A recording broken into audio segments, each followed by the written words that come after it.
Hi ప్రభునందు ప్రేమైన దేవుని బిడ్డలారా, మన రక్షకుడు ప్రభు యేసుక్రీస్తు వారి పేట మీకు అందరికీ వందనాలు తెలియజేస్తున్నాను. ఈ వీడియోని పూర్తిగా చూసి లైక్ చేసి కామెంట్లో మీ అభిప్రాయాలు తెలియజేయండి. ఇక ఆలస్యం చేయకుండా వాక్య ధ్యానంలోకి మనం వెళ్దాం. దేవుని మాట ధిక్కరిస్తే దాని వలన జరిగే పరిణామాలు ఎలా ఉంటాయో బైబిల్ గ్రంథంలో భక్తుల జీవిత అనుభవాల్లో మనం చూడవచ్చు.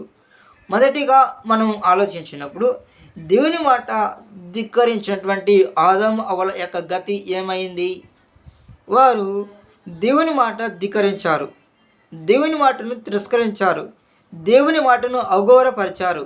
దాని వలన వారి జీవితంలో జరిగే పరిణామాలు ఏమిటి అని అంటే, వారు దేవునితో ఉండే నిత్యత్వాన్ని కోల్పోయారు అప్పటి కాలంలో.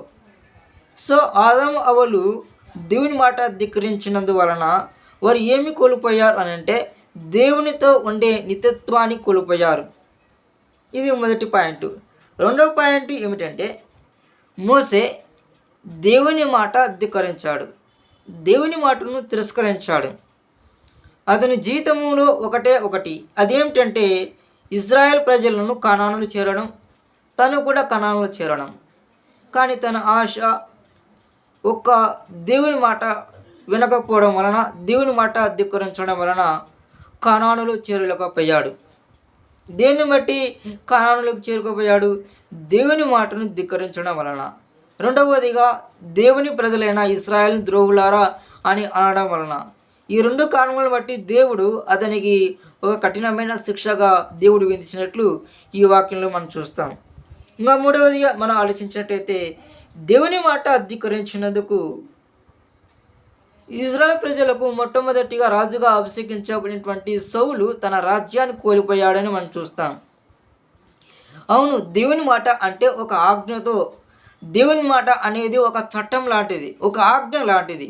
ఈ చట్టాన్ని అతిక్రమిస్తే మనము దేవునికి దృష్టికి విరోధంగా పాపం చేసిన వారు మొత్తం దేవుని యొక్క మాటను అగౌరవపరిచినట్లు అవుతుంది. అందువలన దేవుడు కఠినమైన శిక్షలు భక్తుల జీవితాల్లో వేసినట్టు మనం చూస్తాం.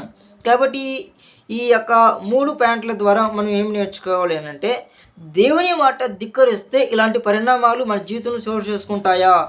అయితే నేను ఇప్పటి నుంచి దేవుని మాట విషయంలో ఏమాత్రమును నేను తిరస్కరించకుండా, ఏమాత్రమును ధిక్కరించకుండా దేవుని మాటకు విధేయత చూపుతూ, దేవుని మాటను ఎట్టి పరిస్థితుల్లో నా జీవితంలోకి వచ్చినప్పటికీ దేవుని మాట కొనడంలోన, దేవుని మాటను కొనడంలోన, దేవుని మాటకు విధేయత చూపడంలోన మన యొక్క విశ్వాసాన్ని కనపరుస్తూ ముందుకు వెళ్ళినప్పుడే దేవుని మాట ద్వారా మన జీవితాల్లో గొప్ప కార్యాలు చేస్తాడని మనం పరిశుద్ధ గ్రంథం ద్వారా చూడవచ్చు. కాబట్టి ఈ వీడియో మీకు నచ్చితే షేర్ చేయండి, లైక్ చేసి కామెంట్లో మీ అభిప్రాయాలు తెలియజేయండి. ఆమెన్.